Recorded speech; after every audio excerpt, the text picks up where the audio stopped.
Hi there, and welcome to Andy Robinson RC, and cheers for checking out the channel today and joining us on this episode. So, as you can see, we've got the RC10DS all finished and built and ready to go. Now, today was meant to be a running video, and as you can see, although the car's in the video, it is not a running video. Basically, what's happened is we got the car all built and completed last week. And we're meant to go out and film it, but unfortunately my wife hasn't been too well for the last few days now, so that's put filming on hold. And I thought, well, I need to get something out for you, so I thought I'd show you the completed thing. Plus, we've got some other things to show you as well. But we will get out as soon as we can, and we'll get this going. I have driven it outside, and I rather do like it. It's good fun. It handled, I thought it handled really nicely. So I can't wait to try it on track. So I will throw it around the Blackpool carpet track at Blackpool Files Radio Control Car Club in a few weeks' time, and we'll see what it's like. But yeah, so what we'll do is, anyway, I'll just take the shell off. Now, I noticed a few people had said they'd had problems with the manual for this and the build. It was a bit tricky. Now, I didn't actually think the build was too difficult, to be honest. But there is some problems in the manual, which they've sort of team associated address, really. But yeah, so as you can see, now that I've got the body shot off, that is the chassis. So I'll just tip it round for you so you can see it there. So nothing super complicated or anything like that. Went together, all nicely. It's got we're running a 17-turn brush motor in it, 1080 ESC, and an E-tronics an E-tronics servo. It's relatively fast and torquey. So we've got that set up in it, and we'll see how it goes. May convert it to brushless at some point. Not sure. It might be as good as fine what I want it to do as it is, but we will see. I'll find out when I get it on track next week or so. So yeah, pretty pleased with it so far. Oh, I do need to put a alloy servo horn on, because I did notice with this servo that when it was full lock, this was starting to bend the servo horn. It's only a plastic one, so I thought this servo might be quite torquey then if it's doing that to it. Anyway, I will sort that out for an alloy one, so that's no biggie. Yeah, all good from that end. And I love these tyres, actually. I didn't like them at first, but having driven it outside, they're really, I've found that they're quite grippy, and they're quite a soft tyre. So yeah, that's so much I had to glue them onto the rims, so I definitely don't lose them. But yeah, it's good. Now, the biggest single problem I had with this build is at the back. Okay, so we'll try and show you. So if anyone's done one of these, you'll have to let me know. And it was the rear camber links here. Now I unless I can't read, I did the measurements and I made them the length that it told me to in the manual. And basically, I'm gonna have to push the suspension up, but see if it'll do it. But basically, I had the tyres, they were lent in like that. The wheels and tyres were lent in like that. The camber was massive on it. So I thought, well, that can't be right, can it? So anyway, I took them apart and adjusted them, and I basically doubled the length on them to get them to that sort of length, so they looked like they were sitting correctly. And so I think that might have been a misprint in the manual. You'll have to let me know if you found the same. But that was pretty much, personally, the only thing I had issue with it. I suppose having built the RC10 40th edition, that helped as well. But yeah, other than that, gearbox is not. They didn't also as well. I did notice in the instruction manual for this one, I'm going to compare it to when I build the RC10T pretty soon. That because it's the same gearbox, and everything. It's the stealth gearbox which is in this, and there seemed to be hardly any grease apart from on the gears. Now I thought surely that's not right, but maybe it is. I'm sure I put more grease when I built up the 40th edition. Now maybe I didn't, but it just seemed a bit odd at the time when I was doing it. So I mean, I ended up building it per kit pretty much. I did put a smattering of grease inside the diff. I didn't go overboard just in case, but I did put some in there, and then finished building it up. And it's, to be honest, it's nice and smooth.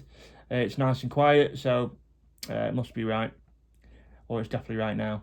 So that was the only thing I was unsure of. I'm going to see what my RC10T is like when I build that. If it says the same thing, I don't know. So we shall see. So that's it now, really, for the RC10DS.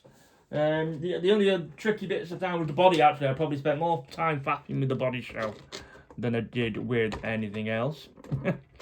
So yeah, here's the body for it. Trans Am body. Yeah, now as you can see, it's in one of my one colour special paint jobs. Now, if you want to know what I did to it, it's got a bit of a glittery sheen to it. I've got lane flake on it, and then I backed the lane flake in bright Tamiya red paint.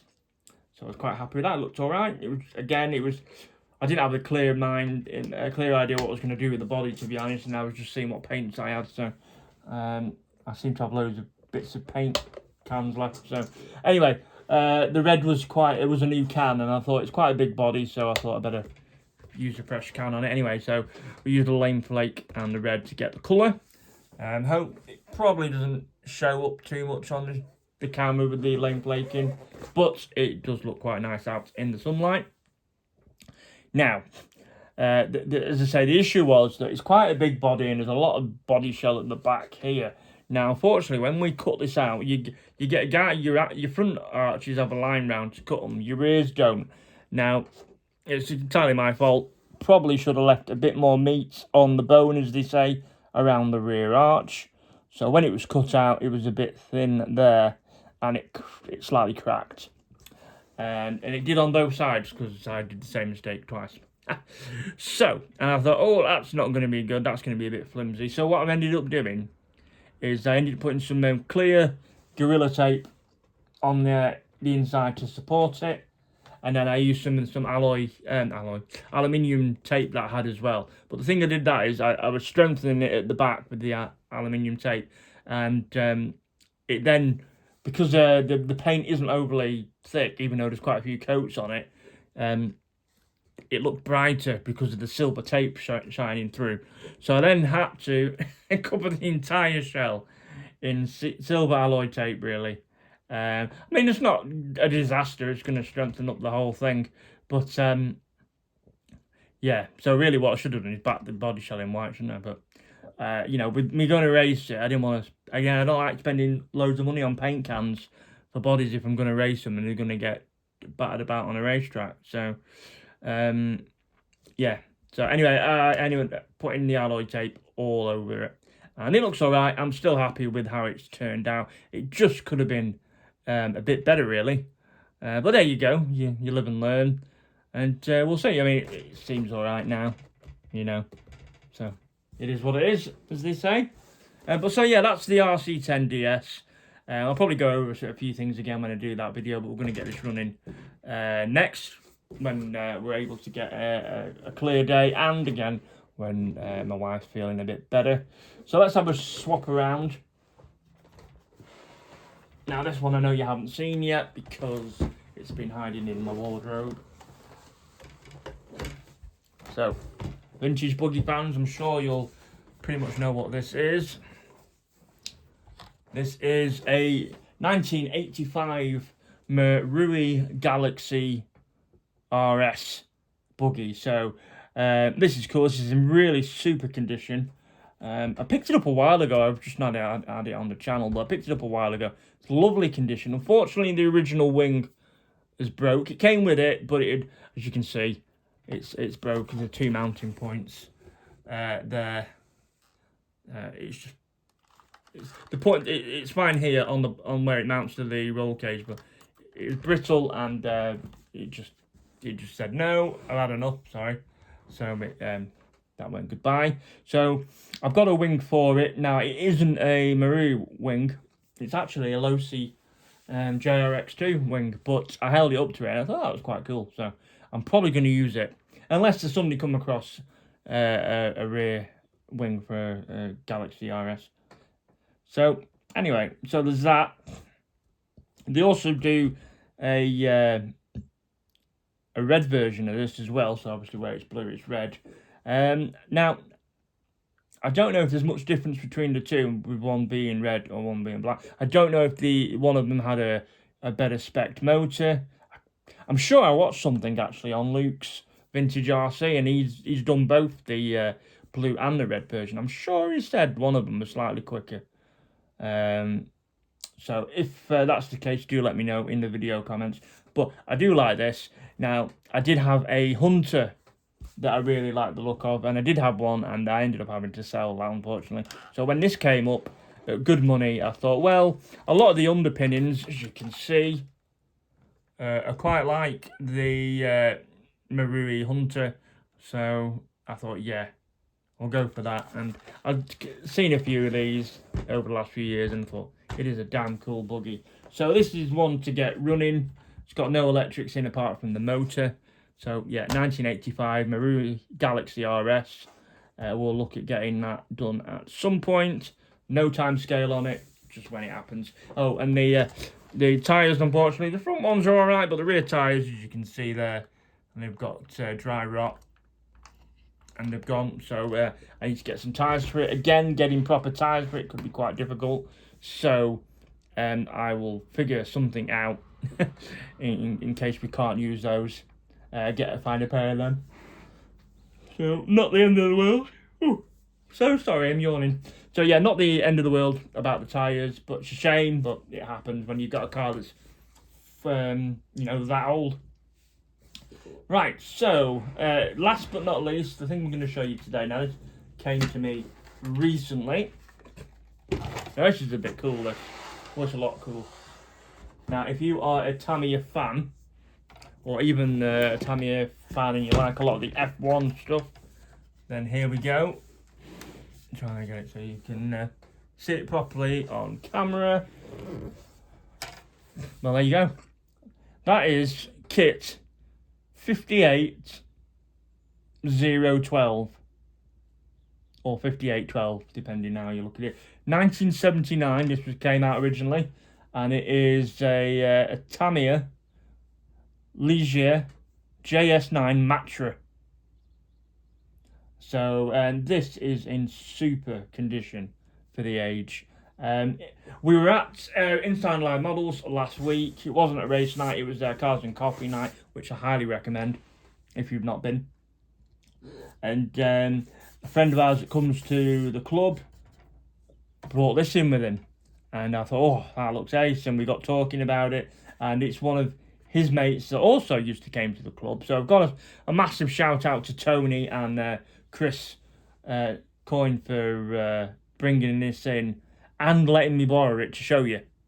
Now, there is a chance that this might make its way to me permanently. Nothing's been sorted, and we'll have to see. But it could be on the card, so that would be cool if it does happen. If not, I still get the chance to show you a really cool bit of Tamiya RC history. As I said, this was originally released in 1979. It ran till about 1983. And this is Tamiya's 12th kit. Now, they also released this as their 10th kit as well. And I was looking at it thinking, what's the difference? They look exactly the same. But as far as I can work out, the 58010 issue of this kit, though it looks the same, it came with rubber tyres. And also, not that you can probably see it here. No, I'll show you. I'll try and get the body off. It came with a 380 motor, So the 58010 kit came with a 380 motor and rubber tyres, where this, the number 12 kit, has the foam tyres, which are probably a bit hard now, and the 540 motor. So as far as I know, they are the differences. I say I'm not clued up on the early Formula One Tamiya cars. So again, if there's another difference that I don't know of, then please do let me know. Now, as you can see, it's in lovely original condition. It doesn't even look like it's had a great deal of use either. Look at that. You know, it's not. There's a bit of scraping on the front of the front bumper. There's a little couple of scuffs and whatnot on the alloy chassis, but it doesn't look like it's done very much to me. So it is a wicked looking thing. That's really, really cool. So what I do need to do is, and there's a way of getting this body shell off. Now hopefully I can do it sort of relatively quickly, so I might just have to go off camera a sec, because it's not easy, but I'm going to give it a go. I was trying to do it before on the when I was practicing before we started actually filming this video. So you can see, hopefully I'll get it right. Now while I'm faffing around with this, I can tell you that it's oh, there we go, it's not too bad now. As I'm sure a lot of you will know, if you're watching in the UK that is, it's the Charged RC Weekender in Blackpool this coming weekend. So I think if I've got the dates right, it's the 28th and 29th of September.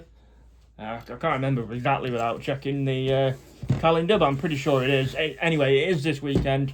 It's at the Norbreck Castle, and it's going to be a weekend dedicated to RC car racing. Now, I would have done a proper feature video on it, but we're being a bit vain, and to be honest, I'm still not ready to show my face again on camera at the minute.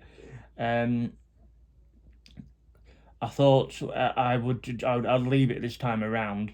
And anyway, I can highly recommend Andy Whitworth's video at RC89 and Pop Along RC's video, both on Charged RC. So I'll put links into the video description of this video so you can check them out for all the relevant information. But I can just quickly tell you that full weekend of racing. They've got a GT12 National there. They've got bangers and alloy bangers and 1300 stock cars running, plus F1 and F2 stock cars. So that, which they did last year as well. And then I shall be on the Blackpool track, which is going to be there, and we're going to be running Tamiya trucks, Tamiya stock touring cars, grasshoppers, the 1/14th mini buggies. I think that's everything on that track. So yeah, that'll be cool on the Saturday. I think there's also some GT12 racing on Saturday as well. There's some mini racing going on as well on the weekend. And there's also off-road as well over the weekend. And I can't remember which is on which now. But there's two-wheel drive and four-wheel drive off-road buggies on the Southport track that's coming down to... they're going to run the off-road track. And they've got vintage buggies as well, which I look forward to doing on the Sunday. And I said, you've got two-wheel drive and four-wheel drive as well. And I'm not sure if I read right. It's just stadium trucks as well. There might be stadium trucks, which is kind of cool. So yeah, do check it out. Just go and look up Charged RC. It's free to the public to come in, and you can have a nosy and see what the show is all about. And so do that if you're around Blackpool or want to just come and have a nosy at it. It was really cool last year, and so I'm going to look forward to it this year as well. Yeah, so that's Charged RC. I say go and check out the videos by RC89 and Pop Along RC for a more in-depth guide to the show. Also, just check out, if you type in on Google RC Blackpool Charged RC Weekender, you'll get taken to the right link for the website. I'll try and put it in the video description as well. So yeah, go and check it out. It's well worth having a nosy at, and hopefully it'll be another successful event, and there will be one that carries on every year. Also, a big thanks to Inside Line Models. That's the show's sponsor again for this year. So I'm sure you're all used now to me giving them shout outs, but I say they massively help out in my videos, and of course the generally the RC, the local RC community. So yeah, cheers to them for sponsoring that as well. So yeah, there you go. So back to the Tamiya Ligier JS9 Matra. So as you say, we've got the body off, and you can see there now. Again, it doesn't look like it's had too much of a difficult life. It's a bit tarnished here on the sideways where the battery goes, and around the top side of the chassis, or the inside, I suppose, of the chassis. So I'm sure that could be all cleaned up as well. In a way, I just kind of love it the way it is, because it's just totally original, and it's just been left. It's got its original radio gear. Now, there is a handset for this somewhere as well. I think Tony has got it somewhere in his house, and the manual possibly as well, from what Chris said. So that'd be cool. Now, the only damage I can see on this car, because I'm not going to start pulling it apart, is that it's got the rear gear differential. Is it? Yeah. On the spur, there's some teeth damaged. So, yeah. So it'd be nice to get a new one of them on so it runs properly, because as far as I know, it runs. It's just not running a while. But I did wonder, now maybe one of you can tell me out there, if it's possible, if you wanted to run it, not keep it that way, but can you fit in a later Formula 1 sort of diff, an axle? I don't know, but I'm sure you can tell me out there. Or does anyone know where you can get the actual spur gears? I did have a quick look and I can't find one. I'm presuming not going to be the easiest thing to find, with it being as early kit as it is and whatnot. So anyway, the main thing was to show you this awesome Tamiya F1 car. I said it dates from 1979 when they first released it. Ran for about 4 years, and they did 2 versions to my knowledge, which of course is the 58010 and the 58012 which we've got here. But it just looks cool because I like Formula 1, and I've followed Formula 1 since the sort of like the early 90s, so gives you a bit of a clue to my age, I suppose. But yeah, so anything like that is just awesome, so I had to show you. And there you go. So that's Tamiya's 12th model.